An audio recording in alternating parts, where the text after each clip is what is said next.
Hello friends जय जगन्नाथ। तो friends देखिए जीडीएस ऑनलाइन एंगेजमेंट रे जो मैंने अप्लाई करते तो आपंकर सेकेंड मेरिट लिस्ट रिलीज हो सारी देखिए पब्लिश हो सारी आसंता काली 17 आपंकर 17/9/2024 लिस्ट पब्लिश हो सारी एक्सेप्ट आपंकर हरियाणा एंड जम्मू काश्मीर को छाड़ीदे आपंकर सबू सर्कल आसी जाइए। तो आपने ओडिशा सर्कल जदि आपलाई कर चेक करेंगे पीडीएफ लिंक क्यों पाइबे मेरिट लिस्ट टूर तो सबू डिविजन आपने किपर चेक करेंगे से सब विषय कहि आपको।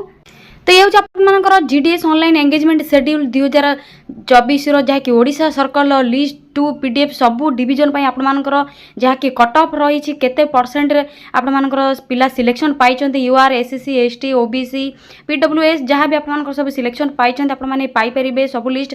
तो हार्डली आपंकर 80% एबव जाइए। तो एससी एसटी माने आपंकर देखते 81 82 एमती सब पाई ओबीसी एवं जहाँकि यूआर रही तो 90 एबव रही।